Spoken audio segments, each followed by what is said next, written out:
In 1993, I bought my first aquarium. I don't have any footage of that tank because, well, we weren't all carrying 4K cameras with us all day long, but it was a 29-gallon. In fact, I bought two 29-gallon tanks. The reason I bought two is because I was building them into the wall of my basement, and one just didn't look right, but two stacked on top of each other was amazing. I had two fish in mind when I bought those tanks: silver arowanas and Oscars. Now, I know what you're thinking. Two 29-gallon aquariums ain't gonna cut it for either of those fish, and you'd be right. But in my defense, I was pretty dumb. Actually, if you want me to be honest, being dumb is something that's never really left me, but back to my story. I realized my mistake pretty quick and went out and bought a 125-gallon. Now, it's not like I did this the following weekend. It took me a while to save up the money for it, and then finding a tank like that for sale in the newspaper took a while, but I eventually found one. So now I have three tanks, but it didn't stop there. See, there were these other fish, these smaller fish that like to be in groups and had all the bright colors, but I couldn't mix these little cichlids from Africa with anything else I had, so I had to set up another tank. This one was a 55-gallon. I made the mistake of putting two Convicts cichlids in with those Mbunas, and of course I got a male and a female. I swear I didn't do that on purpose. Like I said, I was dumb. Needless to say, these two Convicts spawned in the tank and had like 200 babies.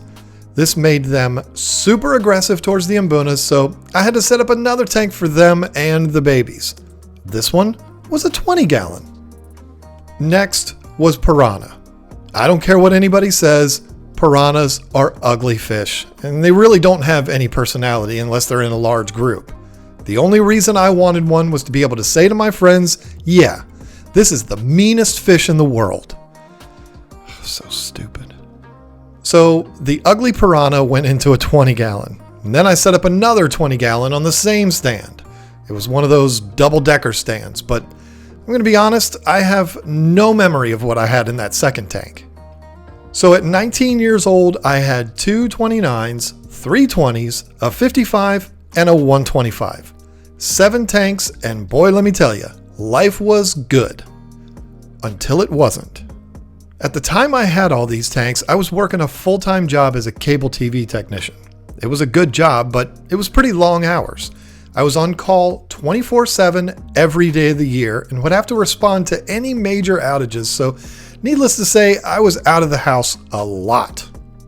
If your cable TV went out back in 1993, you'd be immediately calling the cable company to complain.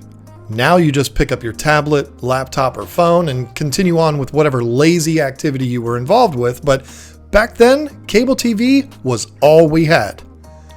I got called out to a lot of outages. So I was in the office at the cable TV headquarters watching TV on the day of the O.J. Simpson verdict. I was looking forward to seeing that monster get sent away for the rest of his life. I was sitting there on the edge of my seat waiting for the verdict, and what do you know? The phone started ringing off the hook. A major line had been cut and half the system was out. Boy, you want to talk about some mad customers. It was rough. Of all days for something like this to happen, it had to be on the day there was going to be a verdict in the biggest trial ever.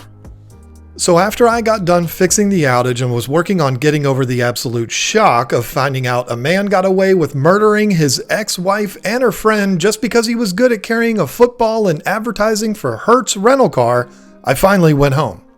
It was about 1 a.m. Now, it would have been nice if I could have just gone in the house and gone to bed, but that didn't happen. I had to first go down into the basement to check on my fish.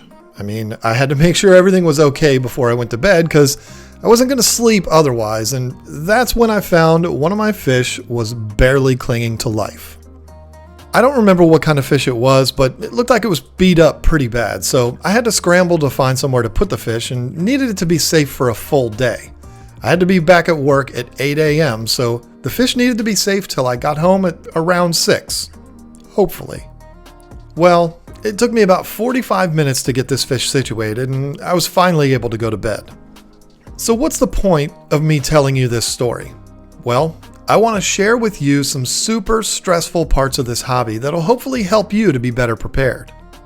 Scenarios like I just laid out for you are super common in this hobby. We're dealing with live animals that you really have no control over. You never know when something catastrophic can happen. This lifestyle of keeping glass boxes full of water is one of the most rewarding things I've ever done in my life, but it's also given me some serious stress over the years, and I want to help you keep things simple so it doesn't stress you out all the time. The first piece of advice I'd give is to not let this get out of control. This is one of the hardest things to do in this hobby because we want to have every kind of fish, and they all have to be kept in separate tanks. Plus, you want to breed them, which means you'll need grow-out tanks. You need a really big tank for that monster fish you've always wanted, and of course you want to be around fish all the time, so you got to set one up in your office. It's so easy for this to get out of control super fast. I've had more people than I can count come up to me and say, "Oh, geez, it just got to be too much for me. I had to quit."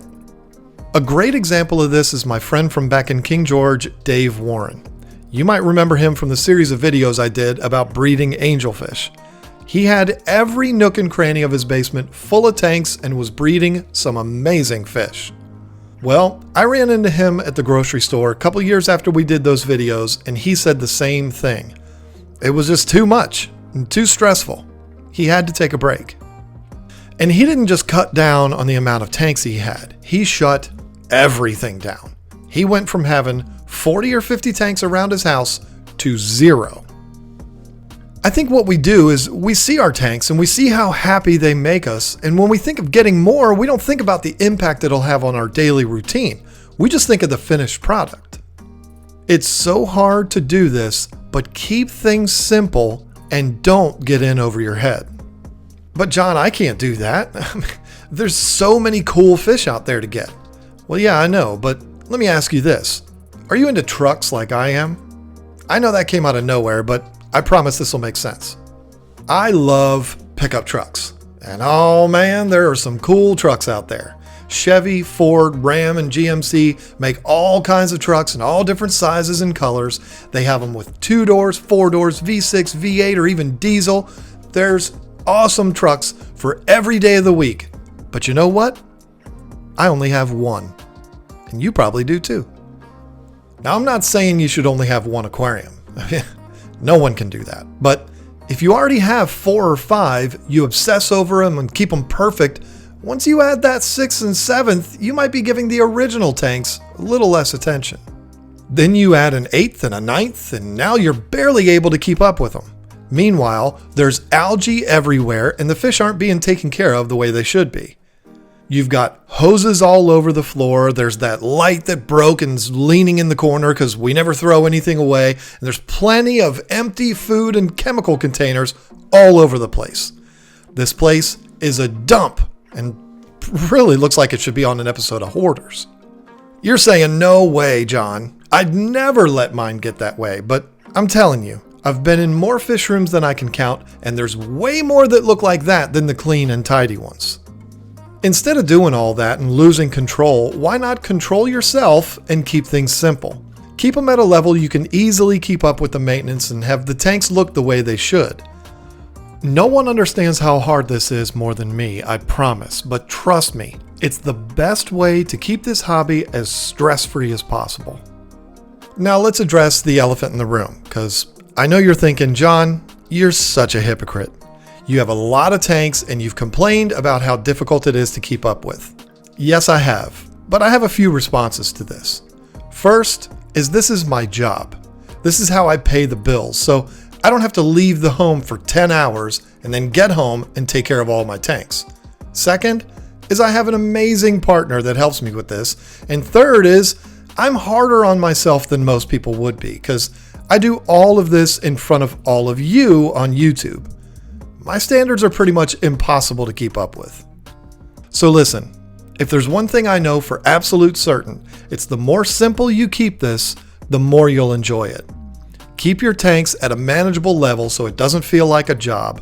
Set your tanks up to be efficient so you're not spending 10 hours a week maintaining each one, and understand that just like trucks, you can't have every single one. You might have to wait on that one fish you've been wanting until you can more easily keep it. It's hard, but you'll be happier, your fish will be healthier, and most importantly, you won't get overwhelmed and bail. There's a reason my website is keepfishkeeping.com. I want to keep you in this hobby. I don't want you to run away because you let it get out of control. So there you go, story time with John. I hope you enjoyed this video and were able to get something out of it. I hope it helps you to keep things more under control and not just go absolutely crazy like so many of us have. Why do you think we're all walking around with gray hair and completely stressed out? Because we've done this to ourselves. Have fun with this hobby, enjoy it, and don't let it get out of control. And before I leave you, I just want you to remember, OJ killed 2 people and got away with it. Bye.